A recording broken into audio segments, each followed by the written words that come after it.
Economía Política por esta invitación y me siento muy honrado de compartir el panel con personas tan distinguidas. Me queda muy poco por decir que no se ha dicho ya esta mañana, de modo que voy a tratar de decir lo mismo de otra manera para que no se den ustedes demasiada cuenta.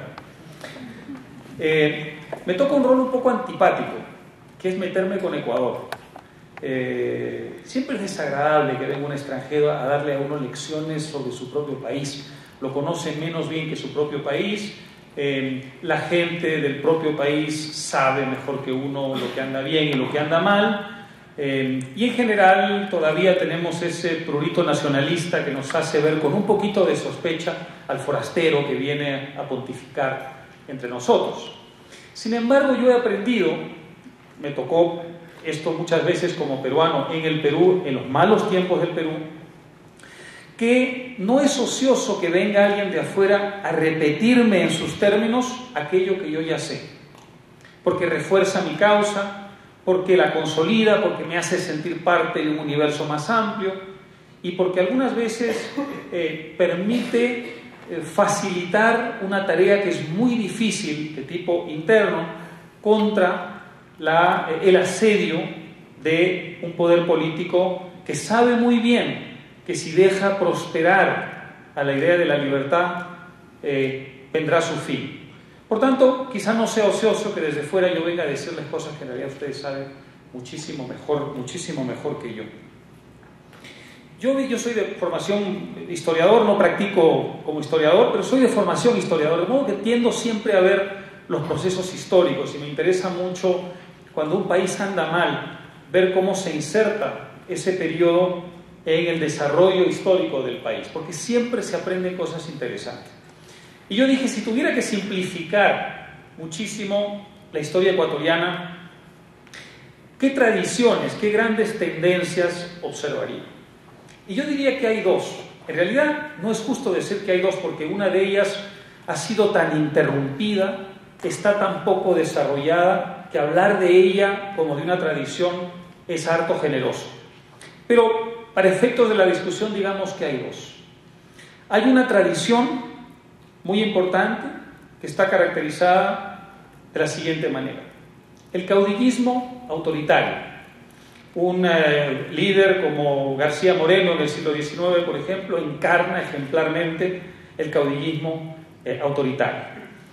Otro rasgo importante es el populismo clientelista. Ustedes tuvieron al eterno Velasco Ibarra, tuvieron algunos que no ejercieron la presidencia, pero que fundaron partidos populistas. Hay muchos nombres que se confunden en la historia ecuatoriana. Guevara Moreno, por ejemplo, que fundó un partido populista, que tuvo una importancia enorme en la difusión de ideas populistas. De modo que también es un rasgo importante de esa tradición.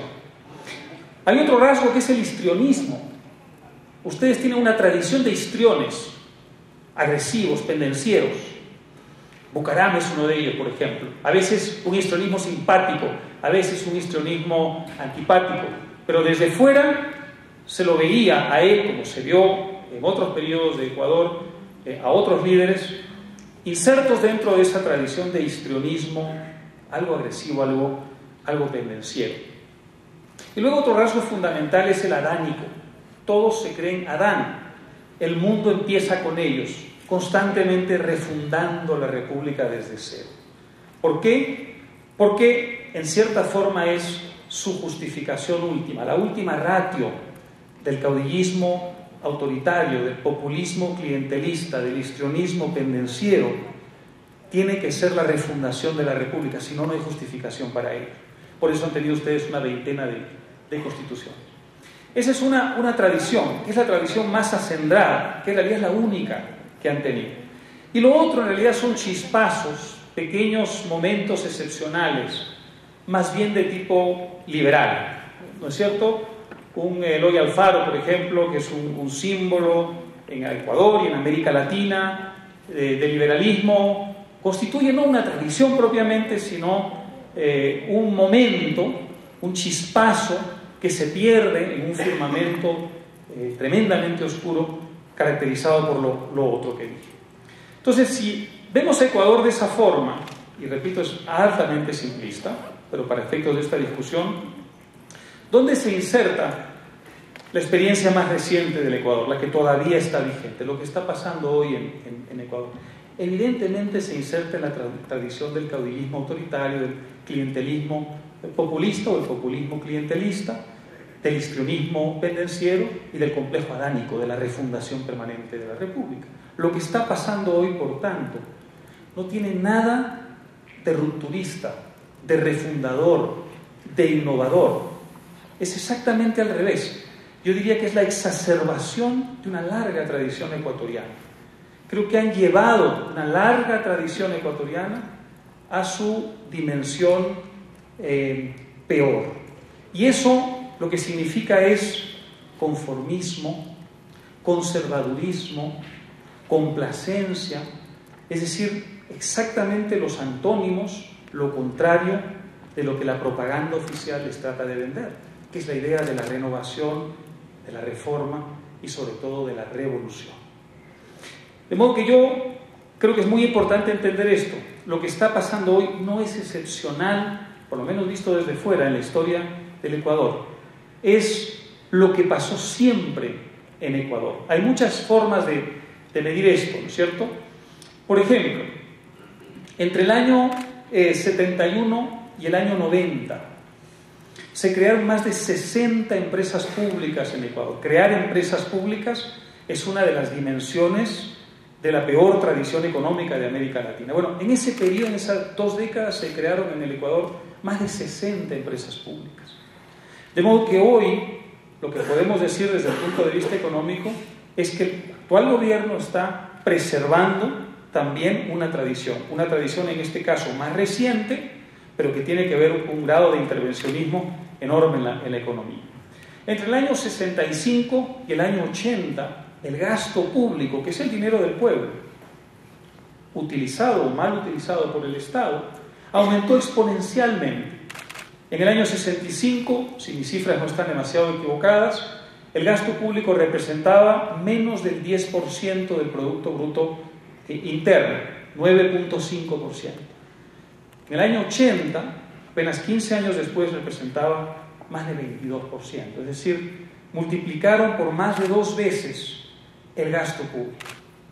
Si ustedes entienden eso, entienden perfectamente bien por qué hoy esa explosión de gasto público que se produce bajo este gobierno representa, como digo, la extensión, la exacerbación de una importante tradición ecuatoriana. De modo que aquí no hay, repito, ruptura con el pasado. Aquí hay una apuesta por la más rancia tradición ecuatoriana, a la que se han añadido algunas novedades. Por ejemplo, la subordinación de la política exterior y, en cierta forma, también parcialmente de la política interior. ¿Subordinación a quién? Al modelo venezolano o cubano-venezolano, lo cual es una ironía para un país cuyo primer presidente fue un venezolano, que tuvo la misión de separar a Ecuador precisamente de la Gran Colombia. Bueno, hoy tenemos un ecuatoriano tratando de reinsertar al Ecuador en la Gran Colombia, lo que entonces se llamaba la Gran Colombia, de lo que formaba parte de Venezuela, a través de la subordinación de la política exterior a Venezuela y de la subordinación parcial, indirecta, más camuflada de la política interna también a Venezuela. Muy bien, esto para mí es doblemente grave. Es grave porque si Ecuador es un país todavía pobre en virtud de una tradición equivocada, ya de por sí constituye un delito de lesa patria preservar esa tradición. Pero yo creo que es doblemente grave en el mundo de hoy, porque hoy, a diferencia de lo que ocurría en el pasado, hay un conjunto de países en la región, de vecinos del Ecuador, que están haciendo las cosas muchísimo mejor. Por tanto, la apuesta por esa vieja, antigua, rancia, conformista y complaciente tradición ecuatoriana es una forma de autismo, es una forma de aislamiento con respecto al entorno latinoamericano. Hay una serie de países, y quiero mencionar algunos de ellos y mostrarles un poco lo que han estado haciendo en los últimos años para tratar de ilustrar esta idea que para mí es muy importante: el paulatino alejamiento, aislamiento, distanciamiento del Ecuador con respecto a los mejores modelos de América Latina. Voy a empezar, aunque sea de mal gusto, citando a mi propio país, al Perú, que es un país que hace algunos años estaba prácticamente desahuciado, un país del que emigraron 3 millones de peruanos, un país por el que nadie apostaba, parecía un país imposible, un país inviable. Ese país emprendió en un buen momento, en gran parte porque el modelo anterior había hecho crisis, había llegado a un estado terminal, una serie de reformas que sí eran rupturistas, que sí eran la reversión de una inercia que venía del pasado. ¿Qué hicieron? Las menciono rápidamente. Lo primero era combatir la inflación. Había una inflación muy importante que estaba carcomiendo las bases de la coexistencia pacífica en la sociedad y desde luego estaba carcomiendo desde hacía mucho rato las bases de la economía. Entonces, como la fuente de la inflación es siempre monetaria, decidieron practicar una responsabilidad monetaria, es decir, no emitir esas cantidades ingentes de moneda sin justificación productiva que hacían que los precios de las cosas, que finalmente es más un síntoma que una causa, estallaran. Eso vino acompañado de una fuerte disciplina fiscal. De nada sirve tener una política monetaria responsable y una política de gasto público irresponsable, porque a la larga uno termina imprimiendo billetes para financiar el desequilibrio, de modo que es muy importante que las dos cosas vayan juntas. Entonces el Perú decidió también poner en práctica una política de equilibrio fiscal. Vamos a gastar solamente lo que ingrese y vamos a tratar de no gastar demasiado. En otras palabras, de no hacer de los ingresos fiscales el gran norte, el gran objetivo del gobierno.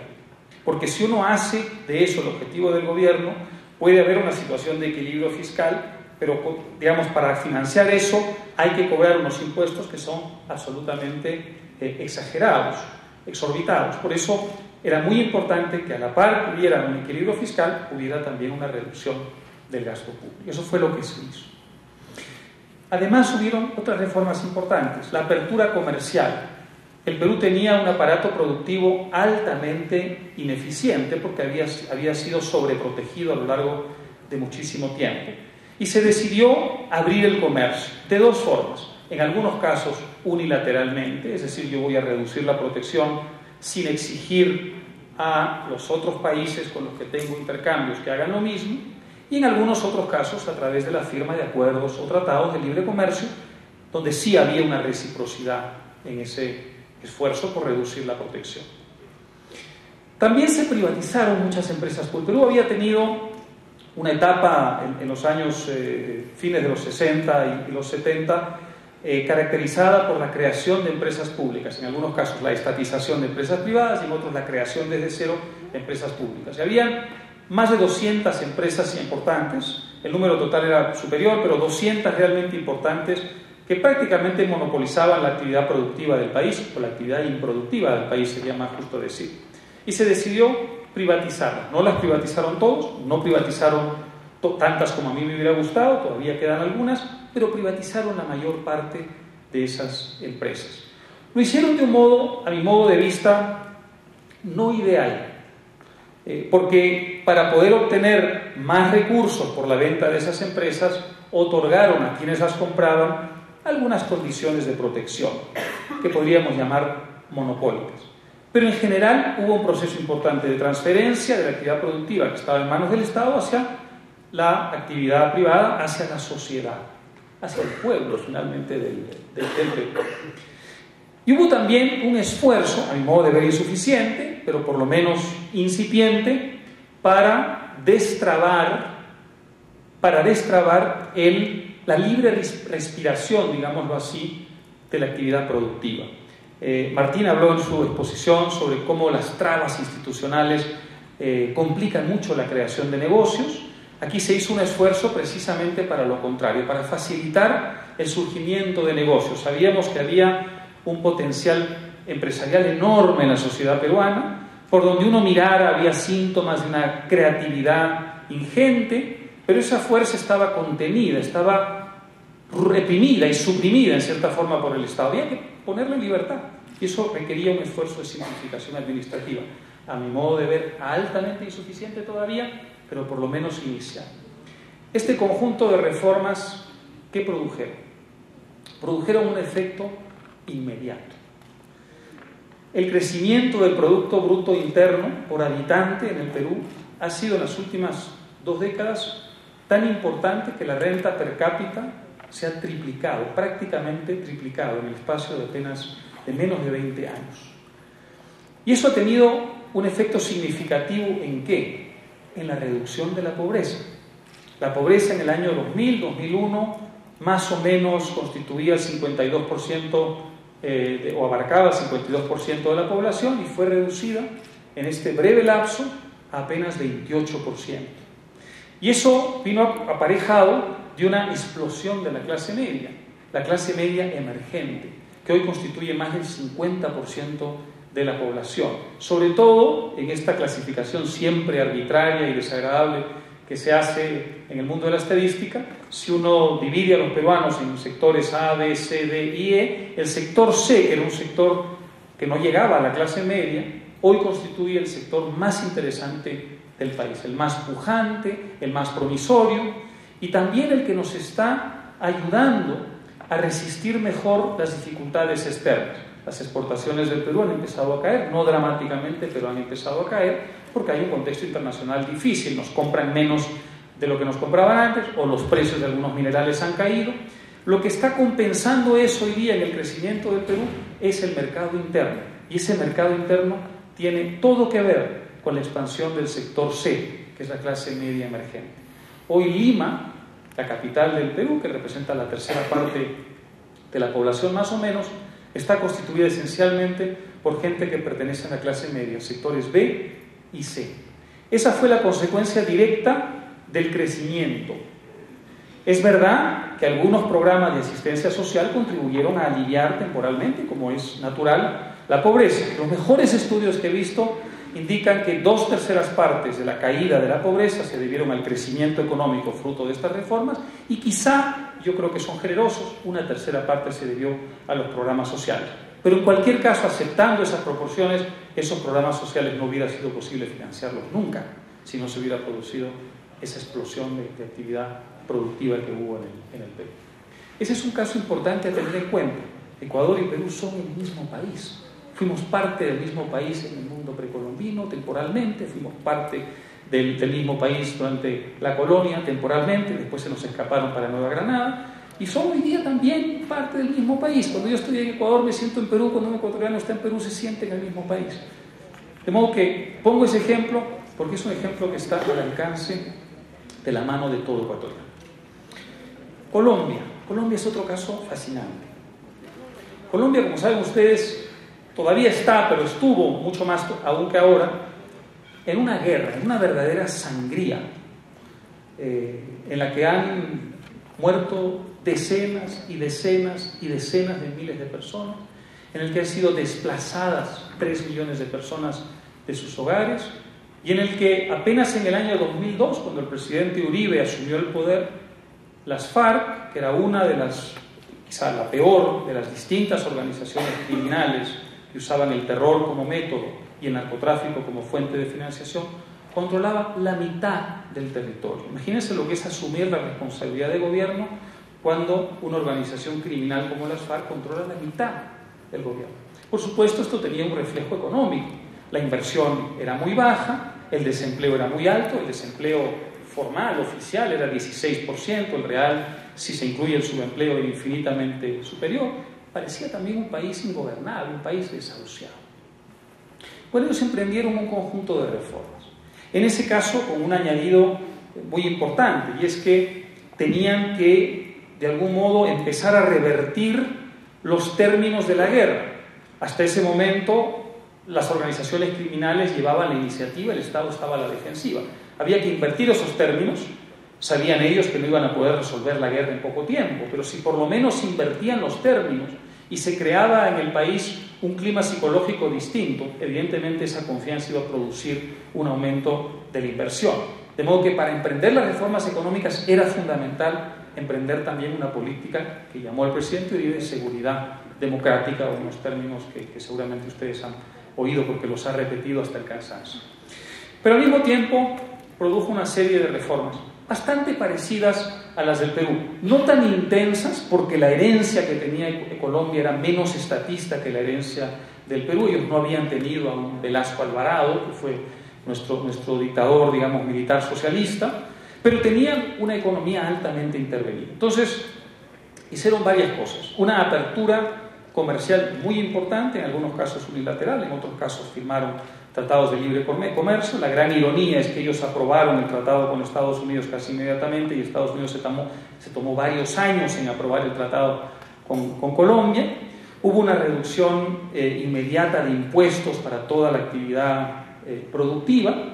Los costos laborales, que en Colombia eran enormemente altos y explicaban en parte esa cifra de desempleo que les di hace un momento, los redujeron inmediatamente. Y allí sí hicieron un proceso de simplificación administrativa para la creación de nuevas empresas admirable, notable, comparable a los que se hicieron en algunos países de Europa Central y Europa Oriental a la caída del imperio soviético. ¿Cuál fue la consecuencia de esto en Colombia? Fue exactamente la que se había producido en el Perú. Inmediatamente la actividad productiva empezó a tener un dinamismo del que había carecido hasta ese momento. Alcanzaron tasas de crecimiento de 7% al año sostenidas, las exportaciones se triplicaron, las inversiones se duplicaron y en algunos sectores en particular como la minería se multiplicaron por 9. Imagínense lo que eso significa. La inversión se multiplicó por 9 en el campo de la minería y de inmediato se empezó a sentir en Colombia un proceso que ya había ocurrido en el pasado, porque era un país que había tenido algunas experiencias de gobierno interesantes en el pasado, pero que se había visto completamente congelado. Esa es la razón por la que en muy pocos años Colombia ha podido lograr una renta per cápita que es casi el doble que la de Ecuador, un país donde no hay una guerra y donde no existen las FARC. De modo que la experiencia colombiana también es importante de tener en cuenta. Vamos a Chile. Desde luego yo sé que este es el ejemplo que siempre se da en América Latina, pero yo creo que en este caso el ejemplo es válido por el hecho de la perdurabilidad de las reformas, que no significa otra cosa que un consenso entre la izquierda y la derecha con respecto a lo esencial del modelo. Esto para mí es quizá el mayor síntoma de desarrollo que puede emitir un país al mundo, cuando se produce con respecto a lo esencial del modelo un consenso entre la izquierda y la derecha. Lograr eso es sumamente difícil. Bueno, Chile lo logró. Cae la dictadura de Pinochet, como saben todos ustedes, pero los gobiernos de la concertación democrática, básicamente gobiernos socialistas, también había democristianos respaldando a los socialistas, pero yo diría que los socialistas constituían, digamos, la parte del león de esa alianza, por eso esto es especialmente significativo. Preservaron en lo esencial el modelo, un modelo que había pasado por privatizar 4 empresas públicas, que había pasado, por supuesto, por contener el gasto público, por derrotar a la inflación, que había pasado por crear un sistema de ahorros a través de las pensiones privadas que le suministró al país casi el equivalente en ahorro al 80% solo proveniente de las pensiones de todo el Producto Interno Bruto del país. Imagínense lo que eso significa en términos de potencial inversor. Y eso lo preservó la concertación democrática y en algunos casos lo amplió. Por ejemplo, durante el gobierno del socialista Ricardo Lagos se emprendió una apertura comercial que llevó mucho más lejos todavía que la herencia, la apertura de Chile al mundo. Es verdad que en algunas otras áreas hubo ligeros retrocesos y todavía hay reformas pendientes en el campo tributario, en el campo de la legislación laboral, pero en general la orientación chilena es una orientación que lleva ya algunas décadas. ¿Cuál es el resultado? El resultado es que tienen una renta per cápita 4 veces superior a la de Ecuador, con una población que es prácticamente la misma, ligeramente superior. Ustedes tienen que 15 millones, ellos tienen 17 millones, casi la misma población, producen 4 veces más que ustedes por habitante. ¿Los chilenos son más inteligentes, más preparados, están tocados por la divinidad? No, simplemente operan en un sistema que tiene mucho más sentido, que es un sistema infinitamente más amigo del potencial productor de cada ciudadano de lo que es el sistema que tienen ustedes. Han reducido la pobreza a 14%. Imagínense lo que eso significa desde el punto de vista de América Latina. Han reducido la pobreza a 14%. Y están hoy día a $5.000 del desarrollo. Es el primer país que va a llegar al desarrollo. Si ustedes ven lo que es la renta per cápita y América Latina, teniendo en cuenta la paridad del poder de compra, que no significa este lenguaje un poco raro que usan los economistas, no significa otra cosa que cuánto puedes comprar con esos dólares en ese país. Si vemos esa estadística, Chile está a $5.000 en desarrollo, es el que va adelante en América Latina, detrás va el Uruguay, y tiene hoy día todas las condiciones para alcanzar esa meta muy rápidamente. Si nos fijamos, por ejemplo, en la inversión extranjera del año pasado, ¿qué cosa vemos? Observamos que han recibido $17.000 millones de inversión extranjera solo el año pasado. Y que este año, con el cobre, que ya saben ustedes que es el principal producto de exportación de Chile, con el cobre, el precio promedio del cobre a lo largo de este año por debajo de los $4 al libra, la tasa de crecimiento hoy día es de alrededor del 6%. De modo que el país está galopando hacia el desarrollo. ¿Por qué? Porque hicieron a tiempo y les dieron continuidad a las reformas que se hicieron luego en Perú y que se hicieron luego en Colombia. Quiero mencionar otro país adicional, un poquito más alejado, que es México. México es un país interesante porque allí han hecho las reformas solo a medias. En algunos de los otros países que he mencionado se han llevado más lejos. En México se han hecho a medias, pero se han hecho bastantes. Y eso permite a México hoy convertirse en, yo creo, en la promesa más interesante de esta década. Yo he pronosticado en algún lugar, espero no equivocarme demasiado, que México, si hace 2 o 3 cosas que faltan hacer, va a ser para esta década que viene el equivalente de lo que fue Brasil en la década pasada, es decir, el gran referente latinoamericano ante el mundo. México empezó sus reformas bastante pronto. Las empezó algo después que Chile, pero antes que el resto de América Latina. Las empezó en los años 80 con Miguel de la Madrid, las continuó a lo largo de los 90, reformas muy parecidas, una gran apertura comercial, una privatización enorme, en ese caso de más de 1.000 empresas públicas, una inserción inmediata en las grandes corrientes productivas del mundo, en ese momento sobre todo a través de la actividad del ensamblaje, y por supuesto también lo más elemental, que era contener la inflación y equilibrar el presupuesto fiscal. Quedaron por hacer muchas cosas, pero solo por haber hecho eso, México ha logrado tener una renta per cápita que hoy día es de las más altas de América Latina y convertirse hoy mismo, literalmente en este momento, en un país con un inmenso potencial desde el punto de vista de la economía mundial. ¿Por qué? Por lo que está pasando en China. Ya saben ustedes que en la última década y media, China ha sido un poco la usina del mundo, la fábrica global. Era donde había que ir a producir manufacturas, porque los costos eran muy baratos, porque los chinos estaban desesperados por atraer capitales, porque todo eso prometía mucho.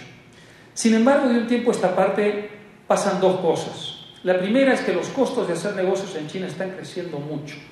Evidentemente, a medida que el país va progresando, hay que pagar mejores salarios, la productividad es bastante mayor. Entonces, los costos laborales ya no son tan baratos como eran antes. El costo del transporte, con el aumento del petróleo, evidentemente también está por las nubes. De modo que hoy día exportar o importar desde o hacia China ya tiene un costo adicional que no tenía hace 15 años, cuando se convirtió en ese polo de atracción para capitales que querían invertir en manufacturas. De modo que eso está produciendo la necesidad de que la economía mundial encuentre una nueva usina, una nueva fábrica mundial. Y además hay un aspecto adicional, y es que el modelo chino es un modelo de apertura económica limitada, vigilada. Hay un gran proteccionismo camuflado que hace muy difícil a las empresas extranjeras competir en igualdad de condiciones dentro de China con las empresas chinas. Y eso está empezando a generar una resaca.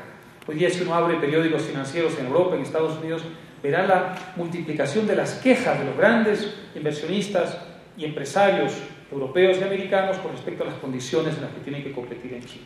Bueno, todo esto está produciendo, repito, la necesidad de encontrar una alternativa.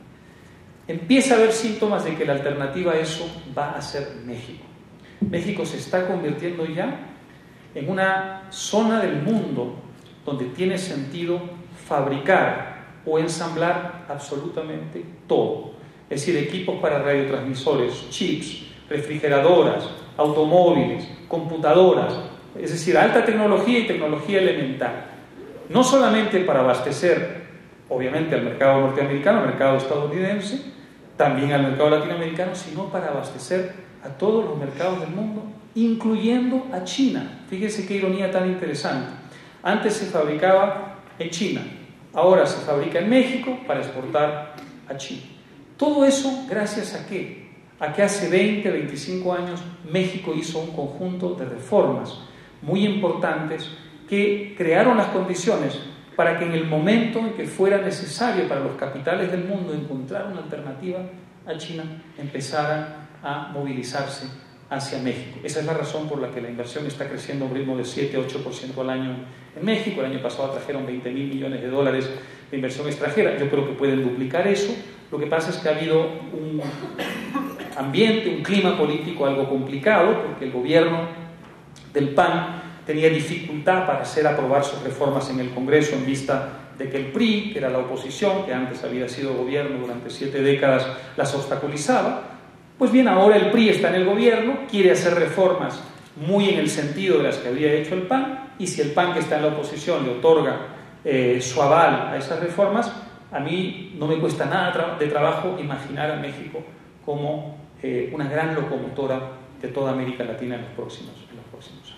De modo que estos son algunos de los ejemplos de países que tienen una gran vinculación geográfica, cultural, histórica, desde todo punto de vista, con Ecuador, que están haciendo algo que Ecuador está en perfectas condiciones de imitar o de superar, si puede antes superar un problema de mentalidad autista. Vamos ahora a ver qué están haciendo los países que se parecen a Ecuador, los países con los que Ecuador tiene más afinidad, más sintonía, aquellos en los que está inspirando parte de su política. Yo diría que son países, todos ustedes los conocen, Venezuela, Bolivia, Argentina. Argentina antes yo no la metí en ese grupo. Carlos Alberto Montaner, del que se ha hablado hoy, y yo tenemos esta clasificación de las izquierdas latinoamericanas entre vegetarianas, que son las más inofensivas, y carnívoras, que son las más ofensivas, las radicales. Y nunca sabíamos dónde situar a Argentina, entonces decíamos que era una mezcla de las dos cosas, que tenía una mandíbula carnívora pero un aparato digestivo vegetariano. Bueno, hoy yo creo que Argentina va colocándose a pasos agigantados entre los carnívoros. De modo que esos países, ¿qué están haciendo? Están practicando un sistema que yo calificaría de esencialmente rentista por oposición a productivo. Todos ellos tienen alguna riqueza natural cuya explotación le produce al Estado una renta, gracias a la cual el Estado, mediante mecanismos clientelistas de redistribución, crea unas clientelas políticas que le garantizan un voto cautivo. Esta es la esencia del modelo. Hay variantes en cada caso, los detalles cambian, la intensidad puede variar, pero esta es la esencia del modelo rentista. El modelo rentista además pasa por un conjunto de políticas que ustedes reconocerán fácilmente: aumento exponencial del gasto público, protección directa o embosada de la industria nacional y una intensa subvención del consumo, para que la gente consuma artificialmente, para crear en la gente, a través del consumo, el efecto que produce la droga en el adicto, que es la euforia artificial. Este es el sistema rentista. Este sistema, normalmente en la historia de América Latina, llevaba al fracaso muy rápidamente. Pero las circunstancias internacionales han permitido que esta vez, en este nuevo ciclo populista autoritario de América Latina, ese fracaso tarde un poco más en llegar. Me refiero obviamente a la bonanza de los commodities, de las materias primas, de los recursos naturales. Saben ustedes que estamos viviendo o hemos estado viviendo una gran bonanza de los recursos naturales. Esto constituyó un, clima internacional ideal para el sistema rentista, porque le permitía prolongar un poco más esa euforia artificial y postergar un poco más las consecuencias nefastas de ese modelo. Por eso se produjeron cosas tan absurdas como que antes del estallido de la burbuja crediticia, o sea, antes del 2008, 2007, 2008, la pobreza estaba cayendo más en los países de la izquierda carnívora y estaba cayendo menos en los países de la izquierda vegetariana. La carnívora cayó 12% en los 5 años anteriores al estallido de la burbuja, y en los países de la izquierda vegetariana cayó 7%. Es decir, El modelo, bajo estas condiciones internacionales, producía un efecto espejismo. Y era la idea de que era un modelo que funcionaba, que reducía la pobreza y que tenía sostenibilidad. Esto facilitó mucho, por supuesto, a estos gobiernos la perpetuación en el poder, porque les daba un voto cautivo muy importante, porque le daba un soporte social a su política de derribo sistemático de todas las instituciones que limitaban el poder y les permitía cambiar constituciones, perseguir adversarios, limitar a los partidos políticos, enviar a la cárcel o al exilio a los medios de comunicación o simplemente negarles las licencias muy fácilmente. Pero todo sistema populista llega a su fin, porque todo sistema populista, independientemente de las condiciones internacionales, es inviable. Y hoy, esto es muy importante que los ecuatorianos lo vean con claridad, estamos viendo el agotamiento del modelo rentista, del modelo populista autoritario en América Latina. Y yo diría que le presten atención a 5 o 6 síntomas muy claros. ¿Cuál es el primer síntoma? El primer síntoma es el más irónico de todos, y es que la fuente de la renta se está agotando. Si el sistema rentista depende de la extracción de un recurso, es muy importante que ese recurso no solamente se siga extrayendo tanto o más de lo que antes se extraía, sino que además ese recurso se pueda renovar, esas reservas puedan ir creciendo, si no el modelo está muerto a mediano plazo. Bueno, en todos los países la fuente de la renta se está agotando.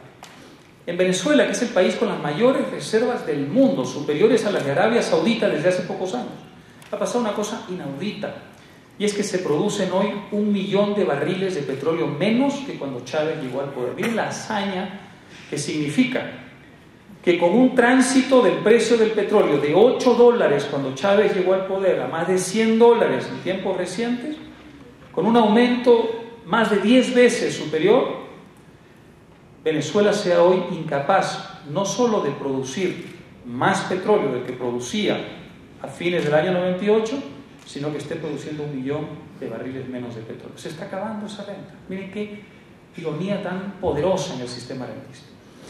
¿Qué pasa en Bolivia? Bolivia tenía unas reservas fantásticas de gas natural. Construyó todo un modelo sobre la base de la renta del gas natural. Bueno, las reservas de Bolivia bajo el gobierno de Evo Morales han caído a la mitad de lo que eran. Y Evo Morales no lleva tanto tiempo en el gobierno. Es verdad que ha cambiado la Constitución y se ha hecho reelegir ilegalmente, pero no lleva tantos años en el poder. Desde el año 2006 las reservas han caído a la mitad. Si vamos a Argentina, vemos algo bastante parecido en el caso, por ejemplo, del gas. Las reservas de gas en Argentina, que se suponía iba a ser una de las grandes fuentes de enriquecimiento de la Argentina, Martín no me dejará mentir, han caído a la mitad. Y se ha producido una situación tan absurda como que Argentina ha tenido, no solamente ha caído las reservas, ha caído la producción, por supuesto, y Argentina ha tenido que incumplir compromisos internacionales de exportación de gas. Tenía unos contratos muy solemnes con Chile, su vecino, por los cuales tenía que suministrar a Chile, que es un país altamente necesitado de fuentes de energía porque no tiene muchas propias, y Argentina tuvo que incumplir ese compromiso de exportación argentina porque simplemente no estaba produciendo el gas suficiente para ello y tuvo que empezar a importarlo de Bolivia, a pesar de que Bolivia estaba con la mitad de las reservas que tenía al comienzo el gobierno de Evo Morales. De modo que esto es muy importante tenerlo en cuenta. La fuente de la renta, este es un síntoma importante, empieza a agotarse. Luego viene otro síntoma también muy interesante, que es el financiero. Uno diría, si los precios de aquello que yo exporto en virtud de ese clima internacional favorable para los commodities están aumentando, los ingresos del gobierno deben estar subiendo astronómicamente.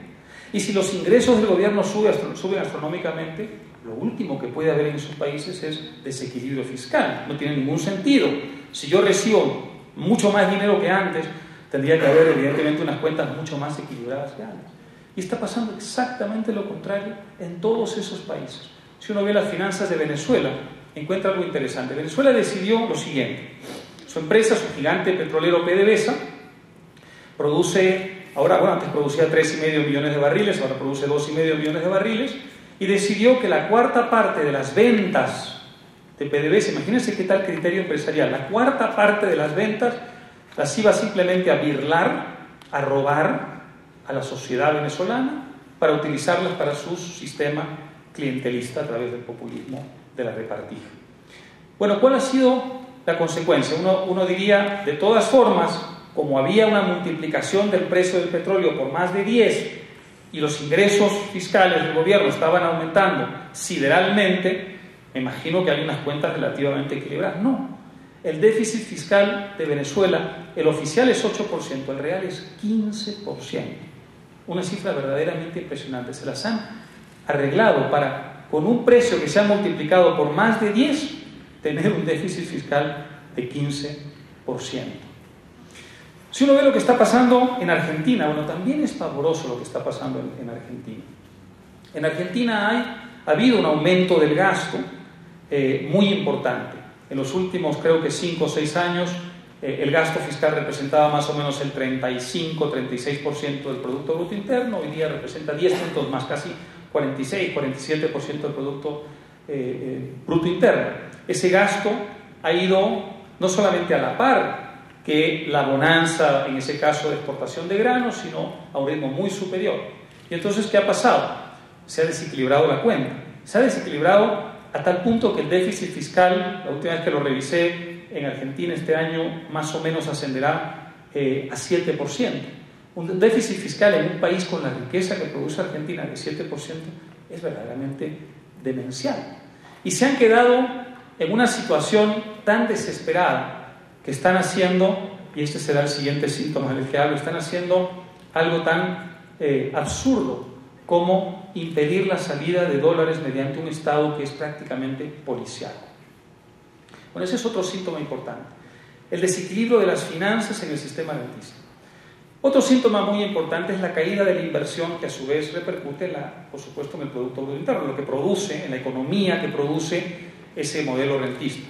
Cae la inversión, cae el Producto Bruto Interno. Eso también se está produciendo en todos estos países que tuvieron un crecimiento momentáneo, ¿no? Durante algunos años Argentina crecía al 8%, Bolivia crecía casi al 5%, y se decía el modelo rentista es un modelo de alto crecimiento. Bueno, había un crecimiento artificial por las razones internacionales que expliqué hace un momento, pero ahora que la realidad está asomando sus orejas, empezamos a ver algo muy distinto. Y es una caída impresionante de la inversión. Bolivia, por ejemplo, es un país cuya tasa de inversión no supera el 15 o 16% del Producto Bruto Interno. La tasa de inversión de los países asiáticos que galopan es entre 35 y 40%. Imagínense eso. Bolivia 15%. Pero el crimen mayor no es ese, porque finalmente esa es una estadística. El crimen mayor es que hoy día el principal inversionista boliviano es el gobierno, es el Estado, no son los particulares. Y cuando un Estado invierte, ¿qué cosa está haciendo? En el fondo un juego de suma cero, porque la inversión del Estado no viene de los recursos productivos del Estado, viene de los recursos que el Estado le ha birlado a la sociedad y los invierte mucho menos productivamente que la sociedad. De modo que hoy día el Estado boliviano no solamente se las ha ingeniado para orientar la inversión privada, sino que ya se ha constituido en el principal inversionista de Bolivia. Imagínense lo que eso augura a mediano plazo, y esas tasas de inversión lo que auguran es un aumento de la pobreza en muy poco tiempo. En Argentina estuve revisando las cifras del último semestre, por ejemplo, y ha pasado una cosa impresionante. Como en Argentina ahora hay muchos controles para importar, porque si uno importa tiene que exportar dólares, ¿no? Tiene que comprar lo que importa con dólares, y hay en estos momentos un control muy estricto para evitar que salgan dólares porque se están quedando sin reservas. Entonces, evidentemente, los que para producir en Argentina necesitan importar bienes de capital están con unos impedimentos enormes para poder mantener su actividad productiva. Entonces, en el último semestre, la caída de la inversión, lo que llaman ahí la inversión interna bruta fija en Argentina, no sé por qué usan una expresión tan larga, pero en fin, la inversión interna ha caído 15% en un solo semestre. ¿Cuál es la consecuencia? El crecimiento de la economía argentina en el último semestre es 0%. De modo que miren la secuencia, la renta se agota, las finanzas se desequilibran, cae la inversión, el ritmo de la economía se desacelera. Por tanto, y este es otro síntoma más, el quinto síntoma, ¿qué ocurre cuando pasa eso en una sociedad? Que la inequidad aumenta. La solución de la inequidad, el combate contra la injusticia social, se suponía que era la razón última del modelo rentista populista autoritario, ¿no es cierto? Para eso lo hace, para acabar con la injusticia en este mundo. Bueno, por donde uno lo mida, la inequidad está aumentando de un modo exponencial en esos países. Por ejemplo, voy a darles un solo ejemplo, que es Venezuela. Desde que Chávez llegó al poder, fines del año 98, casi 99, la bolsa, símbolo de la plutocracia venezolana, porque en Venezuela, a diferencia de Estados Unidos, no invierte en la bolsa el pueblo y la clase media. ¿Quiénes invierten en la bolsa venezolana? Invierten los ricos, los amigos del Estado, los nuevos ricos, la boliburguesía, como le llaman ahí en Venezuela. Bueno, la bolsa ha subido durante el gobierno de Chávez 800%. Y en ese mismo lapso, el salario de los trabajadores, del proletariado venezolano, ha caído 40%. Es decir, esas dos cifras dan una idea de hasta qué punto la apuesta por el modelo populista autoritario es una apuesta por la más profunda de las injusticias sociales. Es una oda a la injusticia social.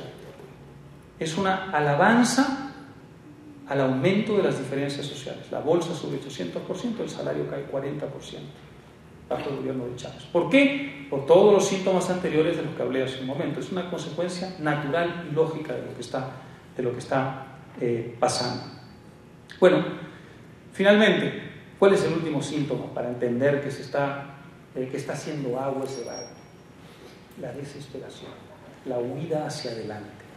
Cuando estos gobiernos empiezan a sentir que la euforia artificial va pasando, empiezan a buscar formas de sostenerlo. Y la única forma de sostener esto es llevar hasta las últimas consecuencias las políticas socialistas. Controles, restricciones y nacionalizaciones. Y búsqueda de amigos externos, subordinación al exterior. Todo aquello de lo que acusaban a sus adversarios y en contra de lo cual se suponía que habían llegado al poder a instalar la justicia social. Entonces, ¿qué está pasando? Bueno, está pasando, por ejemplo, que en Argentina uno llega al aeropuerto o sale del aeropuerto y se le acercan perros, que no están buscando droga, están buscando dólares. Ocurre algo tan absurdo como esto. Si yo soy un productor, un fabricante de Porsche en Argentina, autos Porsche, de lujo, bueno, yo necesito importar algunas cosas para poder ensamblar ahí en Argentina, ¿no es cierto? Para eso necesito dólares, tengo que sacar dólares para poder importar. Mis corresponsales, mis socios comerciales me exigen que yo les pague por lo que yo quiero traer al país. Bueno, pero la presidenta me dice, no, usted no puede sacar dólares, a menos que encuentre una manera de generarlos. Por tanto, yo lo obligo a usted, fabricante de Porsche, que necesita importar maquinaria, a exportar algo para generar esos dólares. Y se da hoy día la situación delirante de que los fabricantes de Porsche en Argentina exportan vinos y los fabricantes de BMW exportan arroz y así sucesivamente. Es decir, es el delirio más absoluto del modelo económico argentino. ¿Por qué? En realidad no es un delirio, he usado la palabra equivocada, tiene mucha lógica. Es la desesperación fría y minuciosa a la que conduce el hundimiento sistemático del modelo rentista. Muy bien, les he dado algunos ejemplos de lo que está pasando con el modelo alternativo. Hablé de los ejemplos que van bien y de los ejemplos que van mal. Entonces, ahora la manzana cae por su propio peso. ¿Qué está pasando en Ecuador? ¿A cuál de los dos modelos se parece Ecuador? Bueno, vayamos por partes. ¿De qué vive Ecuador? Vive de la renta. Ecuador exporta distintas cosas, pero exporta sobre todo petróleo. Luego viene el banano, pero exporta 5 veces menos banano que petróleo. Ecuador vive de la renta del petróleo. ¿Qué hacen con ese dinero? Lo redistribuyen, subvencionan el consumo, aumentan el gasto. Por tanto, si tiene orejas de lobo, cola de lobo, es un lobo, ¿no es cierto? Es igualito al modelo rentista de los países que acabo de describir. Es esencialmente un modelo rentista de tipo populista. Bueno, veamos, se dan aquí algunos de los síntomas de hundimiento del modelo que se estaban dando en los países que acabo de mencionar. Vamos a ir uno por uno. Esa renta, la fuente de esa renta, ¿ha crecido o se ha encogido? Muy sencillo, eso está en internet. Hoy día Ecuador produce 40.000 barriles de petróleo al día, menos de lo que producía cuando el presidente Correa llegó al poder. 500.000 al año, si queremos una estadística anual. De modo que en lugar de producir más barriles de petróleo, que es lo que habría que estar produciendo con esta disparada de los precios, están produciendo menos. De modo que la fuente de esa renta va encogiéndose lentamente, a pesar de que Ecuador tiene unas reservas de petróleo que son impresionantes. El siguiente síntoma era el financiero, el desequilibrio financiero. Uno diría, bueno, si los aumentos de los ingresos fiscales por obra del petróleo han sido cuantiosos, pues tendría que haber equilibrio fiscal, ¿no es cierto? ¿Cuánto ha subido el ingreso proveniente del petróleo en estos años bajo este gobierno? 66%, si no me equivoco. Es un aumento enorme. ¿Cuánto ha subido ya no solamente el ingreso petrolero, sino el ingreso que viene por la vía de la tributación en general? Ha subido 2 veces y media en estos últimos años. Por tanto, corrientes enormes, incontenibles de dinero que acuden hacia las arcas fiscales. Uno diría, bueno, con todo ese dinero tiene que haber un manejo aquí sumamente superavitario. Tiene que haber más dinero del que están gastando. Bueno, ha pasado exactamente lo contrario. Se dedicaron a gastar dinero en su aventura rentista clientelista a un ritmo francamente demencial. El ritmo de aumento del gasto público ha sido el doble del ritmo de aumento del tamaño de la economía, del Producto Bruto Interno. Repito lo que he dicho, el gasto público ha subido a un ritmo 2 veces superior al aumento del crecimiento del Producto Bruto Interno. ¿Cuál es el resultado? Un déficit fiscal cercano al 7%. Es decir, un desmadre fiscal. Exactamente igual que lo habíamos visto en los otros países. De modo que también se da esta condición. Este síntoma se parece mucho al síntoma de la enfermedad que están sufriendo los otros países. Bueno, vamos al siguiente síntoma. La inversión, la tasa de inversión y el crecimiento económico. ¿Qué pasa con la inversión en Ecuador? Que se ha producido exactamente el mismo fenómeno que en Bolivia. Que el Estado ha desplazado a los particulares como la principal fuente de inversión del país. Entiendo, si mis cifras no están desactualizadas, que más o menos la inversión del Estado ecuatoriano equivale a 11% del Producto Bruto Interno. Si uno le aumenta la privada nacional y extranjera, aumenta el total un poquito más, pero el Estado es hoy el principal inversionista de Ecuador, a través de una política de hostilidad verbal, hostilidad normativa, en algunos casos hostilidad expropiatoria y de emisión constante de señales que apuntan a la incertidumbre, a un campo diagramante. Lo que se ha hecho es ahuyentar la inversión tanto nacional como extranjera.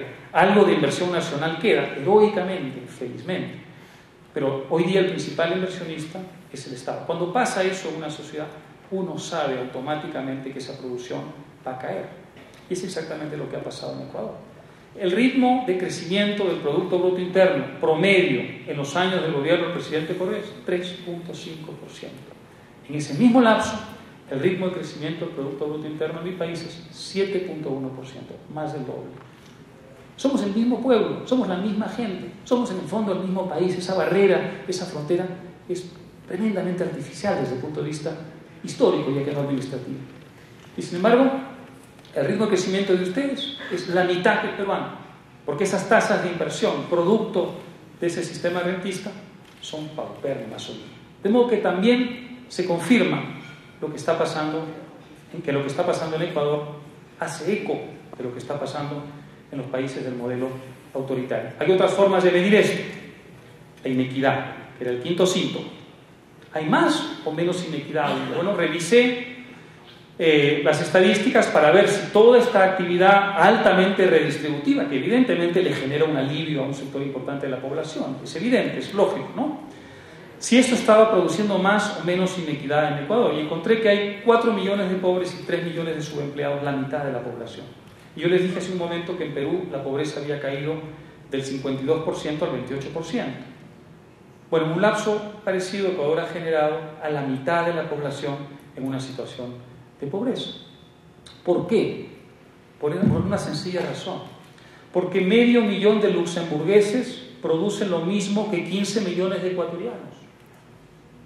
Cada luxemburgués vale 30 ecuatorianos en términos productivos. ¿Por qué? Porque son más inteligentes, porque están mejor dotados por la naturaleza, porque están tocados por la divinidad. No. Porque en Luxemburgo prevalece un sistema, y todavía mejor, parecido al que hay en países como Chile, Perú, Colombia, etc. Y porque en Ecuador prevalece un sistema parecido al que hay en Venezuela, Bolivia, Argentina. De modo que también se da el síntoma, la inequidad. Y el último síntoma, ¿cuál era? La desesperación. Hace pocos días abrí un periódico y encontré que le quieren quitar sus utilidades a la banca. Y dije, la desesperación. Cada vez que ustedes abran un periódico y vean al presidente anunciar una nueva medida confiscatoria y expropiatoria, digan, el sexto síntoma, la desesperación. ¿Por qué? Porque tiene un déficit de cuenta corriente, porque no le alcanza el dinero, porque tiene un desequilibrio fiscal, porque se está produciendo hoy día menos petróleo que se producía en el año 2006, porque se está hundiendo el modelo populista, clientelista y autoritario. De modo que no se sorprendan si el siguiente paso es la estatización parcial de la banca, la estatización de otros sectores productivos. El modelo conduce inevitablemente hacia la fuga adelante. Yo lo sé bien, porque en el año 87 nosotros teníamos un presidente populista que se llamaba Alan García. No lo confunda con el Alan García de los últimos años, son dos personas distintas. Ese Alan García tenía el mismo problema. Había tenido un momento de euforia, la tasa de crecimiento que era 8 o 9%, un momento en que nadie crecía tanto en la América Latina, y de pronto se quedó demostrado que eso era un espejismo, se disipó el espejismo. Entonces, ¿qué pasó? Pasó la desesperación. Voy a estatizar todo el sistema financiero del país. Sin embargo, eso produjo una reacción inesperada en la población. El Perú, que llevaba muchos años aguantando resignadamente la aceleración de este modelo, de pronto reaccionó. Y lo que parecía al comienzo la reacción de una pequeña élite intelectual pasó a convertirse en un gran movimiento de resistencia ciudadana, que para mí, mirando para atrás, es en cierta forma el origen del gran bandazo ideológico que ha dado el Perú en las últimas 2 décadas. Allí nació, ese fue el germen del gran cambio, del gran bandazo que ha dado el modelo peruano. Con esto quiero terminar, y no es ocioso que traiga a colación el año 1987 en el Perú, porque lo que quiero hacer para acabar es darles un mensaje de esperanza. No he venido aquí a transmitirles derrotismo, al contrario, he venido a decirles, nosotros lo hicimos. Cuando uno empieza a sentir que el modelo huye hacia adelante, quiere decir que no se está demasiado lejos del punto más allá del cual la población simplemente no resiste más ese modelo y reacciona junto con sus élites. De modo que cada vez que vean una barbaridad retórica anunciada por parte de alguna autoridad gubernamental, piensen que estamos cada día más cerca de ese punto de inflexión a partir del cual Ecuador tomará la decisión perfectamente a su alcance de superar a los demás países. Me dice la estadística que Ecuador necesita crecer 6% al año durante 25 años para alcanzar a Chile y Uruguay. Yo no creo que eso sea cierto. Yo creo que lo pueden lograr infinitamente más rápido, porque el mundo de hoy ofrece posibilidades de aceleración del desarrollo que no había, con las que ni siquiera podíamos soñar hace unas décadas.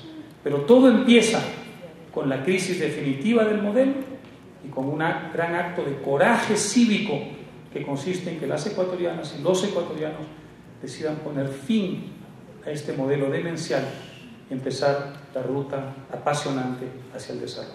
Muchísimas gracias.